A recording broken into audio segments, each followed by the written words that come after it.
Welcome है आपका you are the winner में। चरक संहिता सूत्र स्थानम अध्याय 11 तीसरेशनीय। एषणा यानी इच्छा। इष्यन्ते अन्विष्यन्ते इति एषणा। एषणा इच्छा जिसकी खोज की जाए उसे एषणा कहते हैं। इस श्लोक में प्राणेषणा और धनेषणा प्रधान होती है और उसके बाद परलोकेषणा होती है। चलिए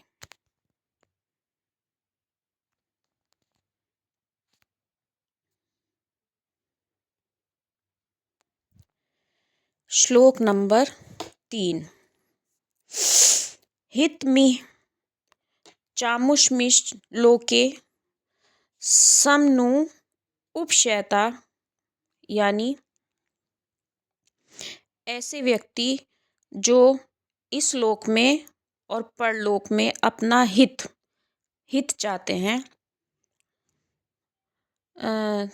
तिस्र एषणा 3 इच्छाएं पर्येष्टव्याय 3 एषणाएं होती हैं।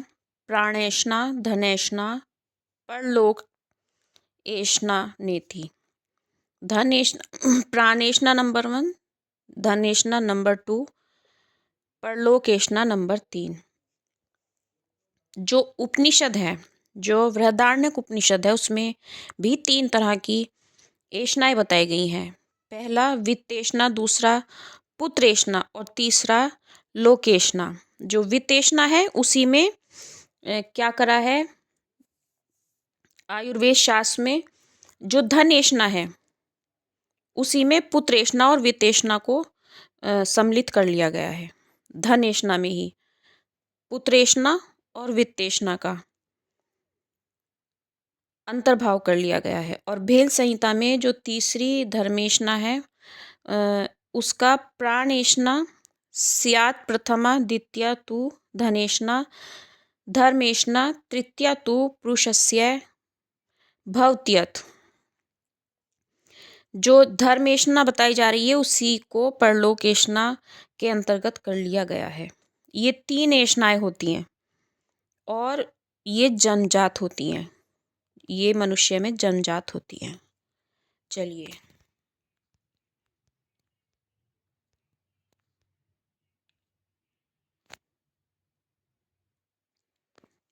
आसाम तु खल्वेषणानां प्राणेषणां तावत्पुतर उपघेत।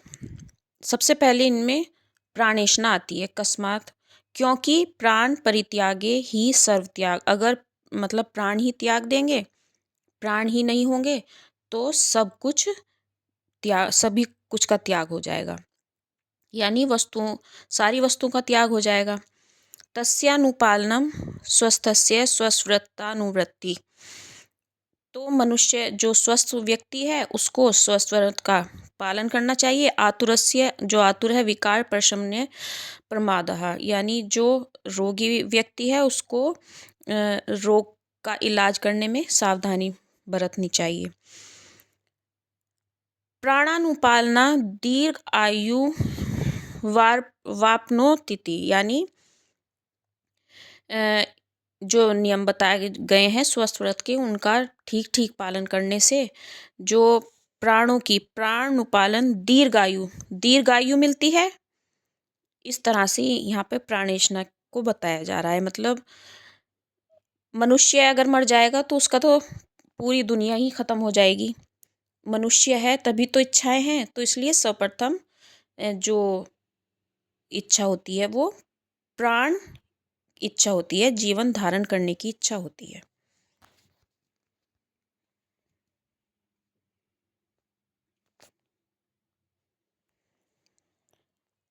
अब इस श्लोक में देखिए, ना ह अतः पापात् पापीयो अस्ति यदनुपकरणस्य दीर्घम आयुः। क्योंकि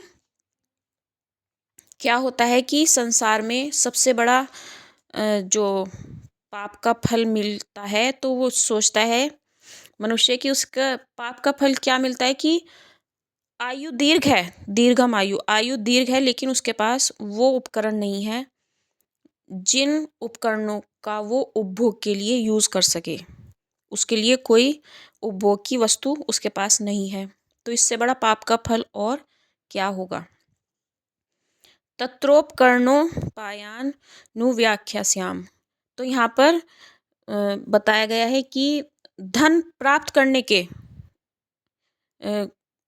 जो धन प्राप्त करने के जो भी साधन है या धन प्राप्त करने के जो भी एक तरह से रास्ते हैं उनकी खोज करो, मेहनत करो, उन्हें पाओ। जो जो उसके उपाय हैं उनको खोजो, ढूंढो और मेहनत करो उन्हें पाने के लिए।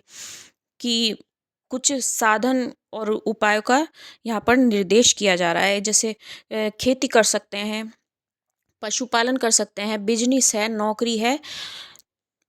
सताम विग्रहितानि कर्माणि वृत्ति पुष्टि कराणी, मतलब ऐसे कामों से बचें जिनकी निंदा हो। अच्छे अच्छे काम करें, जो अच्छे अच्छे लोग हैं वो उन कामों की प्रशंसा करें। मतलब ये यहाँ पर बताया जा रहा है कि ऐसे कामों से बचें जिनकी निंदा हो। तो जो कार्यवृत्ति पुष्टि है, उन जो धन प्राप्ति के साधन हैं, तो अपनी दीर्घ आयु में उन्हें पालें। तो इस तरह से धन पाने की कोशिश करें, उन उपायों को खोजें जिनसे आपको धन प्राप्त हो। तो ये दूसरी एषणा धन एषणा बताई जा रही है, उसकी व्याख्या की गई है। तीसरी आ जाती है हमारी परलोक एषणा। संतिहाओं के प्रत्यक्ष पराहा। यहाँ पर आचार्य चरक बता रहे हैं जो प्रत्यक्ष को प्रमाण मानते हैं और नास्तिक हैं और प्रोक्तवाद पुनर्भवस्य, मतलब पुनर्जन्म को भी नहीं मानते। प्रोक्ष होने की वजह से पुनर्जन्म को नहीं मानते क्योंकि वो प्रत्यक्ष को ही मान रहे हैं। तो प्रत्यक्ष को मानने वाले नास्तिक बता रहे हैं आचार्य चरक। आगे मातरम पितरम चैके मन्यन्ते जन्म कारणम। जो लोग माता पिता को जन्म का कारण मानते हैं और स्वभाव पर निर्माण यदृच्छा चापरे जना। कुछ लोग जन्म का कारण स्वभाव को मानते हैं। इस तरह से यहाँ पर जो परलोक एषणा है उसको डिस्क्राइब किया गया है। आचार्य ने 4 प्रकार के मत से अपना पक्ष रखा है कि जो आज का साइंस है वो प्रत्यक्ष को मानता है, और कुछ लोग माता पिता को जन्म का कारण मानते हैं, कुछ लोग स्वभाव को जन्म का कारण मानते हैं, और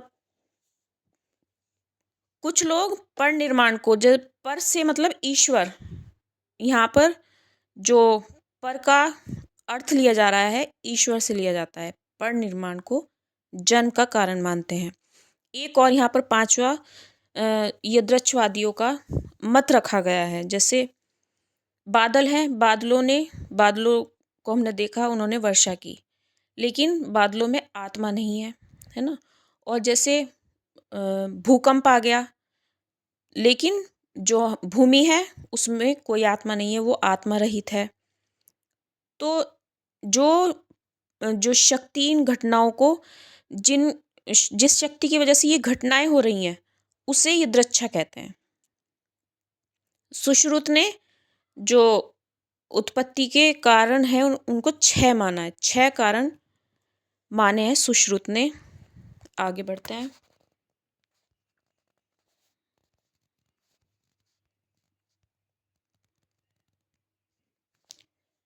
श्लोक नंबर 7।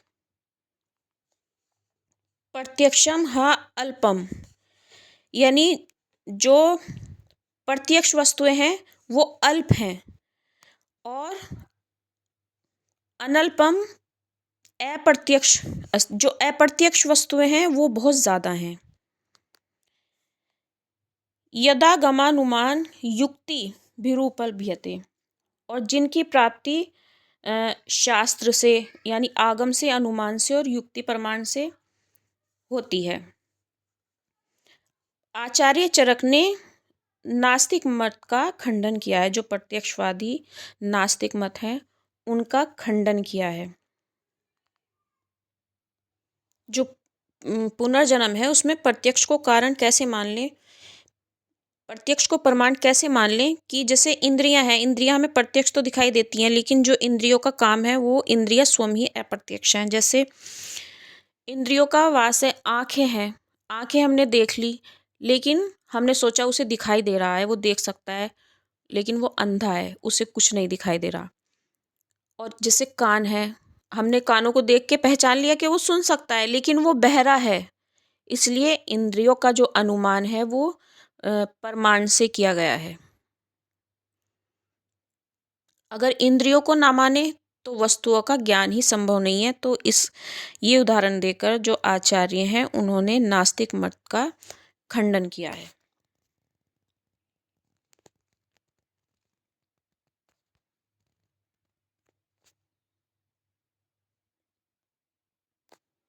अब इस श्लोक में बता रहे हैं कि प्रत्यक्ष ज्ञान में बाधक क्या क्या हो सकता है कि सताम च रूपाणाम अति सन्निकर्ष, यानी हमारे पास आंखें हैं, लेकिन किन कारणों से हमें प्रत्यक्ष ज्ञान में बाधा हो रही है। अति सन्निकर्ष यानी बहुत ज़्यादा समीप होने के कारण, मतलब जो कोई चीज़ है और हमारी आंखों के बहुत ज़्यादा समीप है तो हम उसको देख नहीं पा रहे हैं।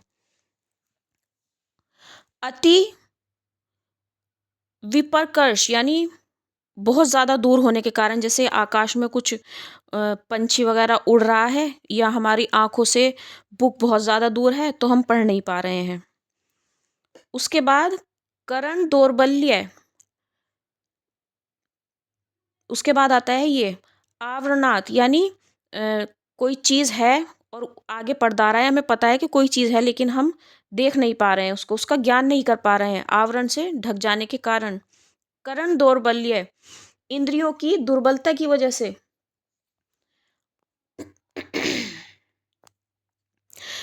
मनो अनवस्थानात्, यानी मन हमारा बहुत ज़्यादा चंचल है और हम उसको ज्ञान को प्राप्त नहीं कर पा रहे हैं। जब जैसे मन की चंचलता, मतलब हम कई बार टीचर लेक्चर दे रहा है लेकिन हमें पता है कि हम सुन रहे हैं, क्लास में भी बैठे हैं, हम ये नहीं बता सकते कि टीचर ने पढ़ाया क्या, क्योंकि हमें ज्ञान नहीं हो पाया, हमारा मन चंचल था, हमारा ध्यान और कहीं था। उसके बाद आता है समानाविहार, यानी एक सी वस्तु, जैसे हमारे पास कुछ धान है थोड़ा सा और हमने उसको धान में ही मिला दिया, फिर उसको हम अलग नहीं कर सकते कि हमने ये वाला धान उसमें मिलाया था। तो एक सी जो चीज़ें हैं उनकी वजह से, उनके होने के कारण। उसके बाद आता है अभिभव। अभिभव बहुत ज़्यादा इम्पोर्टेंट है। अभिभव प्रत्यक्ष ज्ञान में बाधक जो है वो अभिभव एग्जाम में पूछा जाता है इस रेफरेंस से। जैसे तारे चमकते हैं, दिन में भी चमकते हैं रात में भी, लेकिन दिन में हमें क्यों नहीं दिख पाते, क्योंकि सूरज का बहुत ज़्यादा प्रकाश जो है वो तेज़ होता है। तो इसे अभिभव कहते हैं कि दिन में सूरज के बहुत तेज़ प्रकाश से तारों का जो प्रकाश है वो ढक जाता है, वो देख नहीं पाता क्योंकि सूरज का बहुत तेज़ प्रकाश होता है। उसके बाद आता है ये सूक्ष्म, यानी अति सूक्ष्म, जैसे बहुत ही सूक्ष्म जीवाणु। जैसे जीवाणु को हम क्या करेंगे, या ऐसे हम प्रत्यक्ष तो देख नहीं सकते, माइक्रोस्कोप वगैरह से देख सकते हैं। और ये वाली चीज़ें सारी प्रत्यक्ष ज्ञान में बाधक बताई जा रही हैं। आगे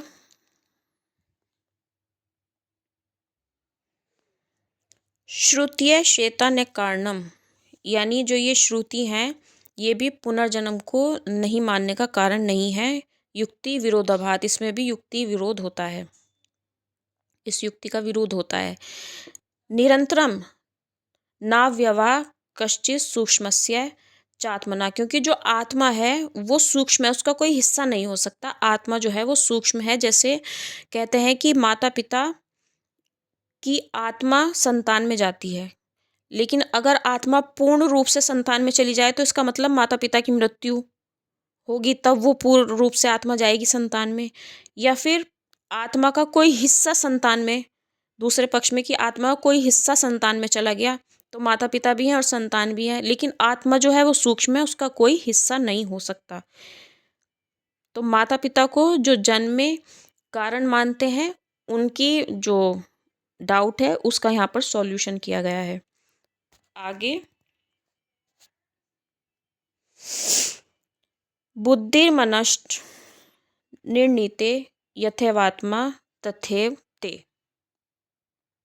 यानी जैसे आत्मा सूक्ष्म है, वैसे ही बुद्धि और मन को भी बताया गया है। बुद्धि, मन और आत्मा तीनों को एक सा बताया गया है, इसलिए माता पिता जो हैं वो कारण नहीं हो सकते।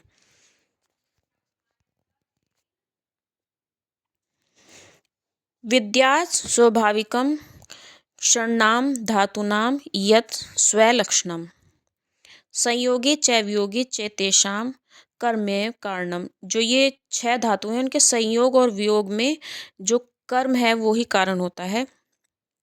जो पुनर्जन्म है उसके प्रति स्वभाव कारण है, इस मत का खंडन कर रहे हैं आचार्य। जो पंच महाभूत हैं, पृथ्वी, जल, आकाश, वायु और तेज और आत्मा, इन 6 धातुओं के जो अपने अपने लक्षण होते हैं, उन्हें स्वाभाविक जानना चाहिए। वे लक्षण स्वाभाविक होते हैं।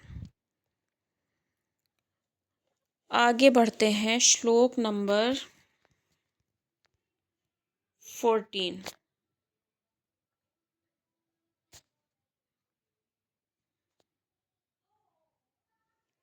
श्लोक नंबर 14। न परीक्षा न परीक्ष्यम न कर्ता कारणम न च न देवा नर्ष्याः सिद्धि कर्म कम फलम न च। अब जो यदृच्छावादी हैं उनके मत का खंडन हो रहा है। उनके डाउट का सॉल्यूशन यहाँ पर आचार्य बताते हैं। आचार्य ने इन्हें नास्तिक कहा है। यदृच्छावादी जो है, यदृच्छावादी कहते हैं जैसे एक व्यक्ति को भूख लगी है और उस व्यक्ति ने खाना खाया और उसकी भूख मिट गई। लेकिन यदृच्छावादियों का किस तरह का मत होगा कि एक व्यक्ति को भूख लगी है और उसकी भूख मिट गई, यूं ही ऐसे ही मिट गई। और जैसे कुम्हार ने मिट्टी से घड़ा बनाया, तो ये प्रत्यक्ष है, उसने मिट्टी से घड़ा बनाया। और यदृच्छावादी क्या मत रखेंगे अपना, कि घड़ा तो ऐसे ही बन गया। तो आचार्य ने इस मत का खंडन किया है और उन्हें नास्तिक बोला है। जो नास्तिक हैं उनका परीक्षा, परीक्षा का विषय, कर्ता, कारण, देवता, ऋषि, सिद्ध कर्म, कर्म का फल और आत्मा आदि कुछ भी नहीं है। जो नास्तिक हैं उनकी एक प्रकार से ये जिद है, वो एक जिद पर अड़े हैं, और जिद जो है वो महापाप है। जो नास्तिकता है वो यदृच्छावादियों का पक्ष है। ये आप एग्ज़ाम के रेफरेंस से याद रखना। आगे चलते हैं।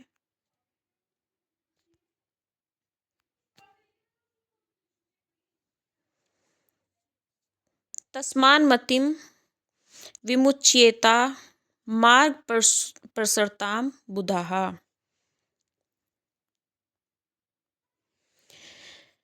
इसलिए अनुचित और अधर्म से जो ये ज्ञान है उसे छोड़कर विद्वानों को, जो सज्जन पुरुष हैं, उनकी बुद्धि स्वरूप दीपक से सही मार्ग को प्राप्त करना चाहिए। अपनी बुद्धि को हटाएं और जो सज्जन पुरुष हैं उनके सिद्धांत को फॉलो करें। जो सज्जनों का जो मार्ग है, इस पर कौन चल सकता है, उस पर वही चल सकता है जिसका ज्ञान शुद्ध होता है। तो इसलिए आचार्य चरक ने पहले बुद्धि की शुद्धि बताई है, उसके बाद जो सज्जन पुरुष हैं उनके सिद्धांतों को फॉलो करने का आदेश उन्होंने दिया है। आगे,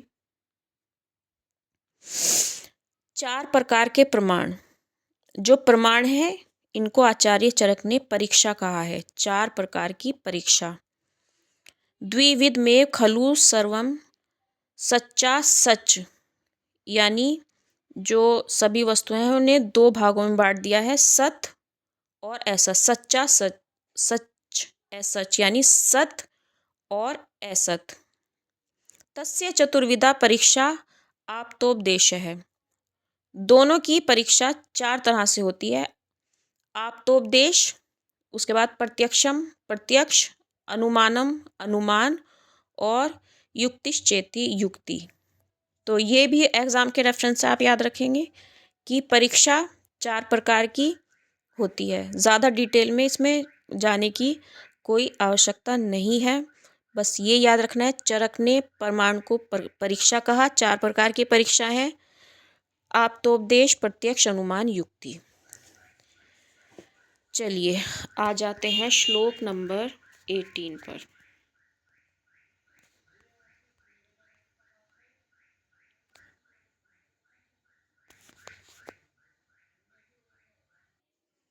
रज तमोभ्याम निर्मुक्त, यानी जो रज और तम से मुक्त हो गए हैं, जो रज और तम रहित हैं। तपो ज्ञान बलेन, ये तपस्या और ज्ञान के बल से, तपस्या और ज्ञान के बल से जो रज और तम से रहित हैं। ये शाम त्रिकालम मलम ज्ञान व्याहतम सदा, जिनको सदा तीनों कालों का ज्ञान, यानी प्रेजेंट, पास्ट और फ्यूचर, निर्बाध उनको होता रहा है तीनों कालों का ज्ञान। ऐसे व्यक्तियों को आपता, शिष्टा, विबुद्धास्ते, ऐसे व्यक्तियों को आप्त, शिष्ट और विबुद्ध कहा गया है। तेषाम वाक्य संशयम, उनके जो उपदेश हैं, जो वचन है, जो वाक्य हैं, उनमें कोई संशय नहीं होता। सत्यम, वे हमेशा सच बोलते हैं। वक्ष्यन्ति ते कस्माद् सत्यम, नीरज नीरजतम, ये रजतम फिर से आ गए हैं। वे क्यों झूठ बोलेंगे। कस्मास असत्य, वे क्यों झूठ बोलेंगे, क्योंकि उनमें रज और तम जो है वो शून्य हो गए हैं, मतलब रज और तम रहित हैं वे लोग, तो वे झूठ क्यों बोलेंगे, वे हमेशा सच बोलते हैं। श्लोक नंबर 20। अब यहाँ पर डेफिनेशन दी जा रही है प्रत्यक्ष की, इसको आप अच्छे से ध्यान से पढ़ेंगे। आत्मा इंद्रिय मन अर्थानाम, आत्मा इंद्रिय मन और अर्थ सन्निकर्षात प्रवर्तते, इनके संयोग, जब इनका संयोग हो जाता है उस टाइम व्यक्ता तदातत्वे, उस समय बुद्धि, उस समय जो बुद्धि व्यक्त होती है, व्यक्ता, उस समय जो बुद्धि, जो ज्ञान व्यक्त होता है, प्रत्यक्षम सा निरुच्यते, उसे प्रत्यक्ष कहा जाता है। चलिए अब यहाँ पर एक टेबल दी गई है, उसमें प्रत्यक्ष के बारे में अच्छे से दिखाया गया है। प्रत्यक्ष को 2 भागों में यहाँ पर विभाजित कर दिया है, निर्विकल्पक और सविकल्पक। सविकल्पक को पुनः 2 भागों में विभक्त किया है, लौकिक अलौकिक। फिर लौकिक को पुनः 2 भागों में बांटा है, बाह्य अभ्यंतर। बाह्य में इंद्रियां आ जाती हैं, अभ्यंतर में मानसिक आ जाते हैं। मानसिक को फिर 1 2 3 4 5 6 में फिर इन्होंने डिवाइड किया, संयोग, संयुक्त समवाय, संयुक्त संवेद समवाय, समवाय संवेद समवाय, और विशेषण विशेष्य भाव।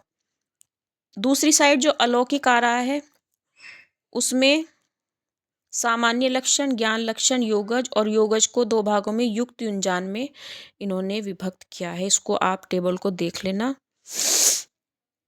चलिए प्रत्यक्ष पूर्वम त्रिविधम त्रिकालम चानुमीयते। अब यहाँ पर श्लोक नंबर 21 में अनुमान की डेफिनेशन दी जा रही है। प्रत्यक्षम पूर्वम त्रिविधम त्रिकालम चानुमीयते, प्रत्यक्ष ज्ञान से पहले 3 तरह का और तीनों कालों का अनुमान किया जाता है।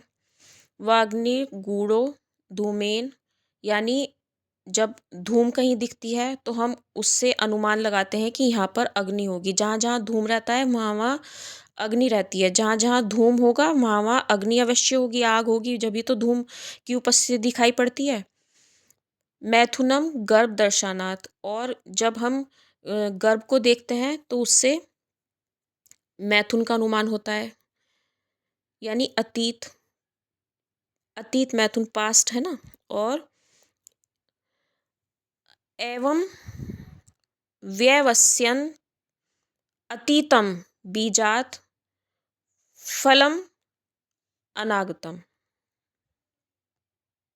जो भविष्य का फल है उसका हम अनुमान करेंगे बीज से। बीज से क्या भाई, ऐसा बीज है तो इसका ऐसा फल होगा। तो इसमें पूर्ववत भी आ गया और भविष्य काल का अनुमान भी आ गया। दृष्टा बीजात फलम जात मिहेव सदृशम बुधा, और बीज को देखकर इस बीज के ही तरह जो फल है वो हुआ। भाई बीज से ही तो फल बना। तो ये अतीत काल का अनुमान इस तरह से विद्वान लोग अनुमान करते हैं।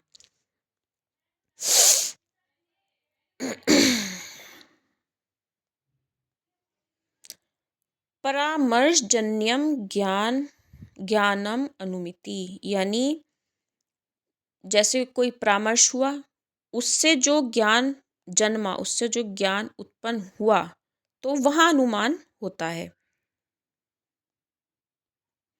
जो अनुमान है उसके दो भेद होते हैं। स्वार्थानुमान, यानी हमने खुद देखा, कारण को देखा, काम को देखा और हमने अपने ज्ञान के लिए अनुमान लगाया। प्रार्थानुमान, यानी कार्य और कारण किसी को दिखाया, दूसरे व्यक्ति को, उसे समझाने के लिए अनुमान किया गया, लगाया गया। फिर पुनः दोनों अनुमान तीन प्रकार के होते हैं, पूर्ववत और शेषवत और सामान्य दृष्ट। अब देख लेते हैं इसमें।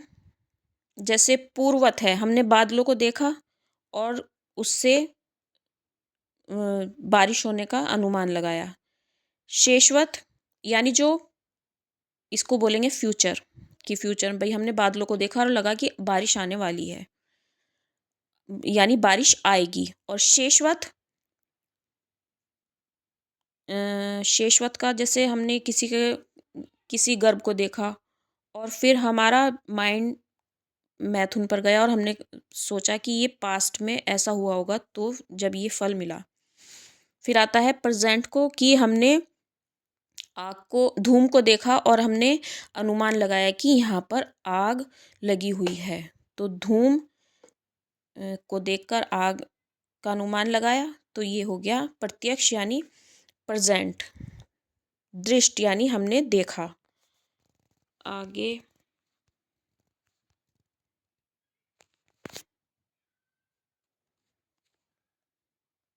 युक्ति परीक्षा का यहाँ पर एग्जाम्पल दिया गया है। जल कर्षण बीजर संयोगात सस्य संभव, यानी जैसे हमने जल और कृष्ण और बीज और ऋतु इनको देखा तो हमने इनका संयोग हुआ, संयोगात, इनके संयोग से संभव, क्या संभव हुआ कि धान की उत्पत्ति होगी, है ना, धान की उत्पत्ति होती है। इन चारों से ये संभव हुआ, धान की उत्पत्ति होती है। युक्ति षड धातु संयोग और 6 धातुओं के संयोग से गर्भाणाम संभव तथा, यानी संयोग 6 धातुओं के संयोग से गर्भ की उत्पत्ति।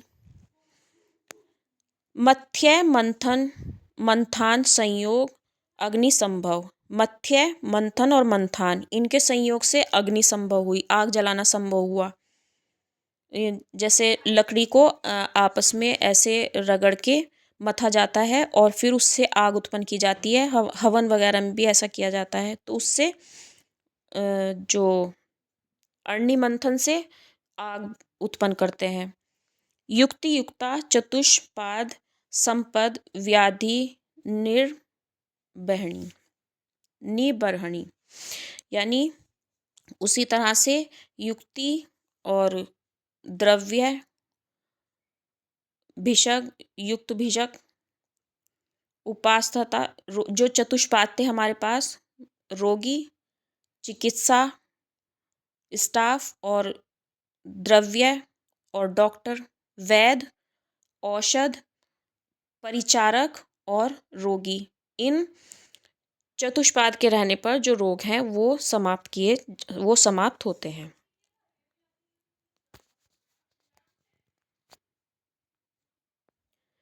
बुद्धि ही पश्यति, यहाँ पर युक्ति की डेफिनेशन दी गई है, बहुत इंपॉर्टेंट है, इसको अच्छे से देखना। बुद्धि पश्यति जो बहु कारण योग जान, यानी बहुत से कारणों का योग हुआ, उसे हमने देखा, उससे क्या भाव, उससे जो भाव उत्पन्न हुए, बहुत से कारण हैं, कारण के योग से भाव उत्पन्न हुए और उन भावों को हमने, उन तथ्यों को जो देखने वाली हमारी बुद्धि है, जो हमारा ज्ञान है, उसे युक्ति कहते हैं। युक्ति स्त्रीकाला सा ज्ञेया, इस युक्ति का प्रयोग तीनों में, यानी प्रेजेंट, पास्ट, फ्यूचर, त्रिवर्ग ये इम्पोर्टेंट है, त्रिवर्ग पूछे जाता है, तो इसको इम्पोर्टेंट मार्क कर लेना। त्रिवर्ग यानी धर्म, अर्थ और काम, इनकी सिद्धि होती है। युक्ति का प्रयोग प्रेजेंट, पास्ट और फ्यूचर काल में होता है, और जिससे धर्म, अर्थ, काम, इन तीनों वर्गों की साध्यते, सिद्धि होती है, तो उसे युक्ति कहते हैं। बहुत से कारण, उनका योग हुआ, उससे जो उत्पन्न भाव हैं, उन भावों के अनुसार जो हमने तथ्य देखे, अपनी बुद्धि से उनको ग्रहण किया, तो उस बुद्धि को युक्ति कहते हैं।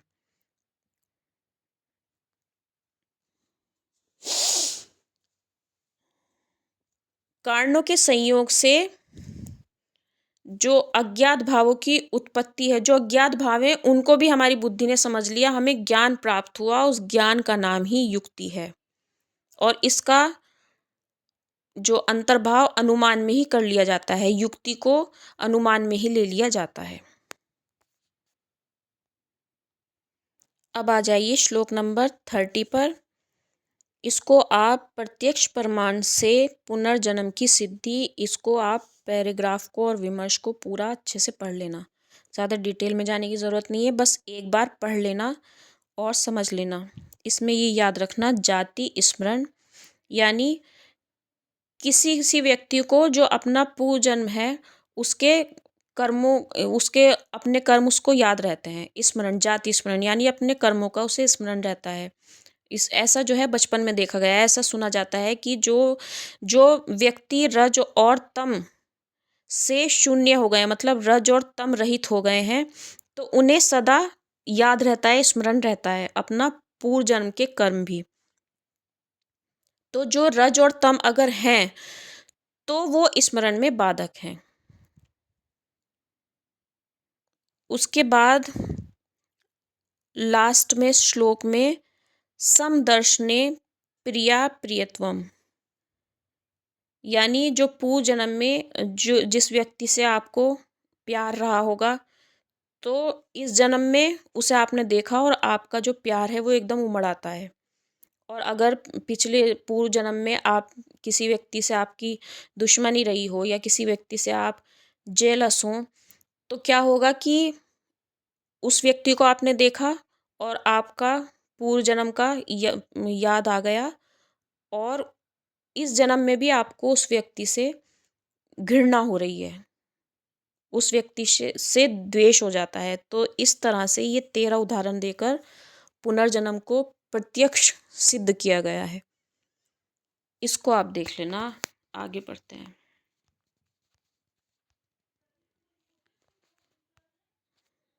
यहाँ पर स्वीकृतम परिहार्यम विनाशी पौर्वदेहिकम देव संज्ञक मानु बंधिकम कर्म,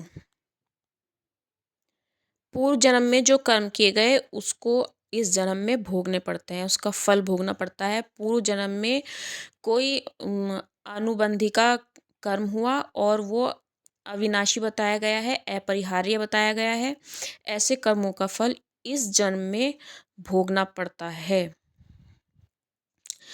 जो व्यक्ति का शरीर है, उस शरीर से जो भी अनुबंध कर्म होगा उसका फल दूसरे जन्म में भोगना पड़ेगा। अनुमान प्रमाण से इस तरह से पुनर्जन्म की सिद्धि बताई जा रही है कि जैसे फल से हम बीज का अनुमान और बीज से फल का अनुमान लगाते हैं।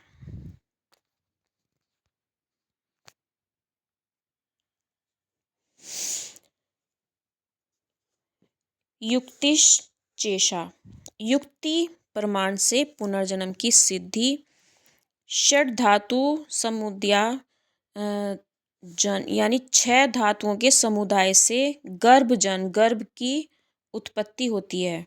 ये हम पढ़ चुके हैं, 6 धातुओं के संयोग से गर्भ की उत्पत्ति होती है। कर्त करण संयोगात क्रिया, और कर्ता और कर्ण के संयोग से क्रिया होती है। कृतस्य कर्मणा फलम न कृतस्य, और किए हुए जो हमने काम किया है उसका फल तो ज़रूर होता है, और जो काम नहीं किया जाता उसका फल भी नहीं होता।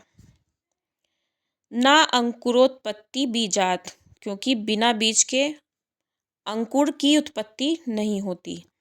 कर्म सदृशम फलम, काम के अनुसार जैसा कर्म होगा वैसा ही फल होता है। नान्य स्मादि जदन्य स्योत्पत्ति, दूसरे बीज से मतलब आम के बीज से जामुन की अंकुर की उत्पत्ति नहीं होती, दूसरे बीज से दूसरे अंकुर की उत्पत्ति नहीं होती। पूर्व जन्म के शरीर से किए गए कामों के आधार पर ही इस जन्म में शरीर धारण करता है। इस युक्ति परीक्षा से जो पूर्व जन्म है उसकी सिद्धि की गई है। इससे आगे चैप्टर हम कंप्लीट करेंगे अपनी नेक्स्ट वीडियो में। Thank you.